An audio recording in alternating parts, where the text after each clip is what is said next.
I am Professor C.B. Sharma, presently the Director of the School of Education, Indira Gandhi National Open University, but I have handled various assignments. I was Chairman of the National Institute of Open Schooling for 5 years. I have worked with the assessment process for nearly 3 decades. This was formed in 2017, and at that point of time you will remember that the number of examinees were increasing and the number of leaks were there.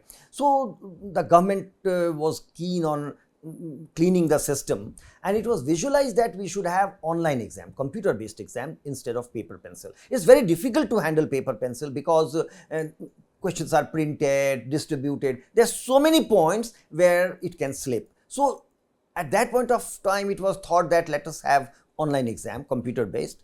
I'm not saying that the hazard of questions slipping out in online exam is less. It's as big as that. But then it was thought that this organization will check those points and design a system which would be robust enough not to let that happen. It was not designed to hold paper pencil test across the country.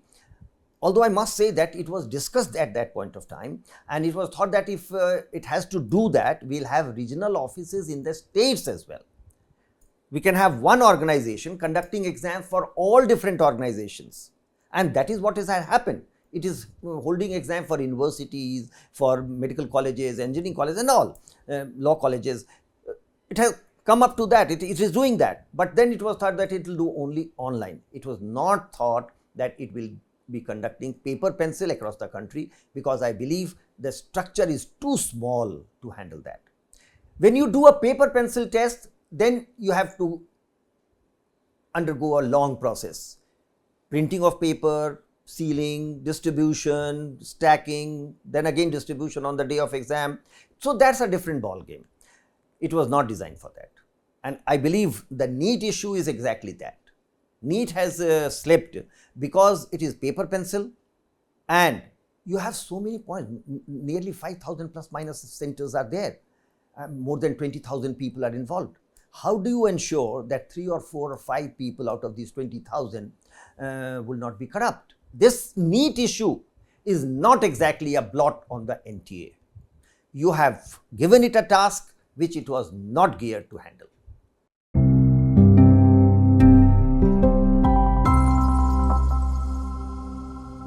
That's what I said, that there were so many exams, and that was a concern of the ministry, that out of these 20-25 nationwide tests, some slip, it becomes a news. If we can make it one and do it well, perhaps we will be able to do it well, and then all such things won't happen. But that has not happened. Questions are actually leaking, and we'll have to look into it, why it is leaking. And one thing I am sure, it's a very small organization. For handling such big exams, you need to have people, you need to have permanent staff, you need to have people who you can axe. I don't think there are many in NTA who can be axed, or what everybody is asking, why don't you axe Director General or staff there? The chairman NTA is an honorary person who only chairs the board meetings. He or she doesn't have interference in day-to-day activities. What do you do to him, and why do you ask him questions? The person in charge is the Director General. But what would that Director General do if it's a small organization? He has 10 or 15 people who are there to help him. My understanding would be you have to redesign NTA for the task that now you have defined for NTA. You will have to give larger staff, 1. 2, with due to Mr. Subodh Kumar Singh, who is the Director General, and 2 Director Generals, you cannot have a bureaucrat there. A bureaucrat comes from a very different background. He can be a good boss, but he won't understand assessment. He won't understand what happens in question paper setting, sealing, moderation, and how are questions. It's a very technical thing. Even if a question leaks in Hazaribagh, you can rest assured Patna will have a different set, so you cannot leak it. And that's the system various boards do. So I believe NTA has to be reviewed, and you must have technical persons who have handled board exams of states. You have large state like Uttar Pradesh. Imagine somebody who is handling Uttar Pradesh Board of Education, secondary education or senior secondary education, is already handling a couple of crore children. You should have such a person who understands. But if you put an IS to that job with due to the cadre, I would say he or she won't understand in at least 2-3 years.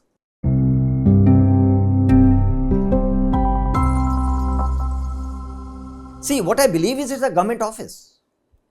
It's not an autonomous independent body. It reports to the ministry definitely. It must be made autonomous. If I had my say, I would create an independent autonomous body with full powers, do whatever you like, decide on fees, spend it the way you like. There will be audit. The person cannot squander money like all offices. Whether rich or poor, urban or rural, whatever community, caste, whatever, every child of the country must trust the assessing institution. I remember when we were studying in the school, we had complete faith the Bihar School Examination Board will do a good job, or there is no chance that I can manipulate.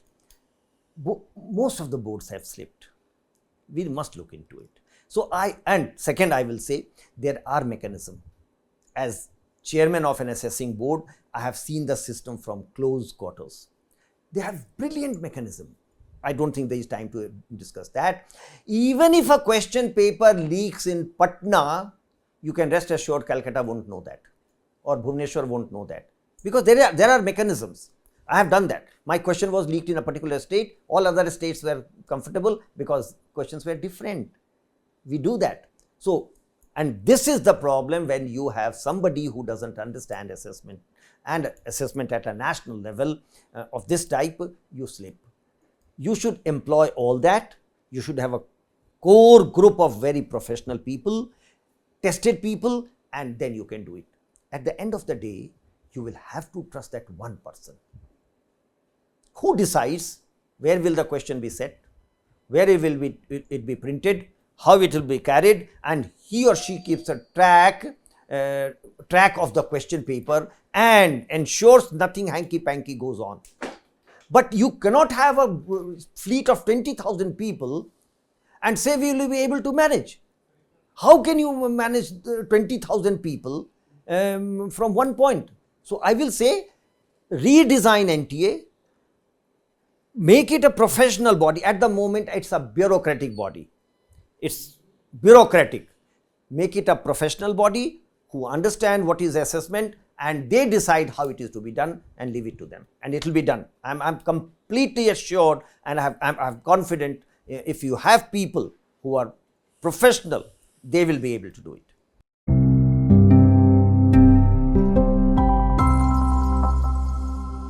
Again, a very good question. Look, the memory of the government is very short. Memory of the government is very short. The minister changes, all the major projects and schemes change.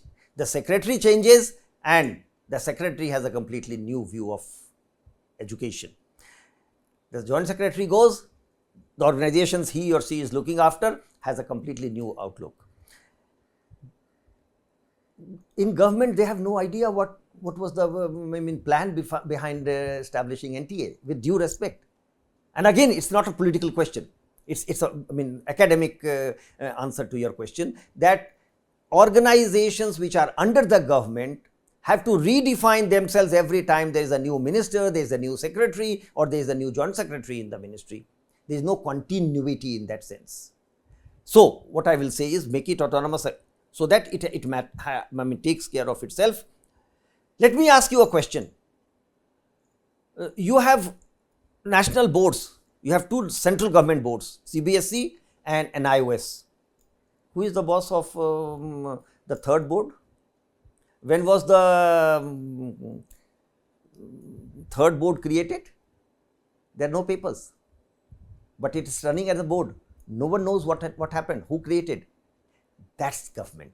Government has no permanent memory, although sometimes it does, but then it has short memory. I will say make it independent so that it has its own memory, it fights its own case, and it puts its own case to the Supreme Court or wherever, to the government as well. At the moment, it is a subordinate office of the government, and that is why the government is under pressure.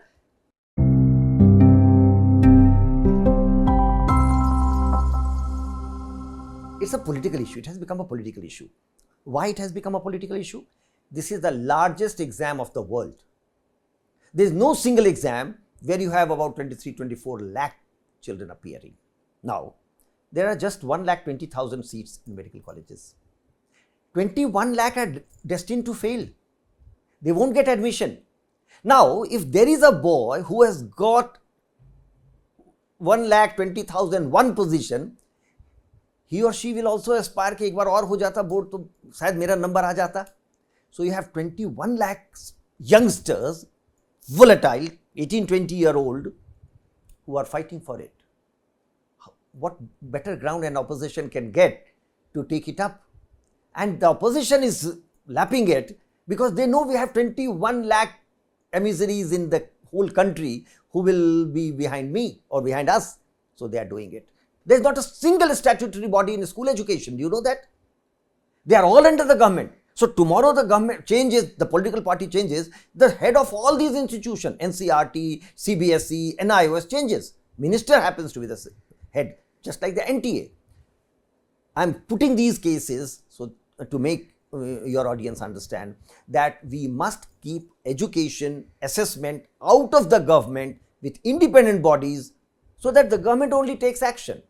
It's a criminal conspiracy when it happens. Today it has become a government versus opposition issue. I don't think this is a real issue that we are fighting in the newspapers or television. It's a political issue that we are exposed to. The real issues are different.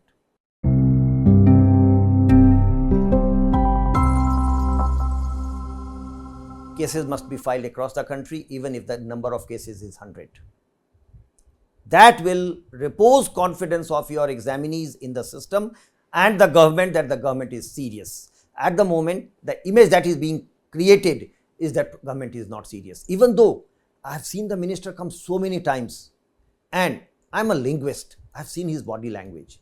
He is so pained. He is in trouble. I mean, you can see on his face. So, file as many cases as required. Ensure that your audience or your examinees believe, okay, something is being done. 1. 2. Don't cancel NEET. I would take any pressure. If I had to take the pressure, I will take any pressure, but not cancel. Cancelling would mean next time again 21 lakh people students will say cancel again because you have to fail 21 lakh.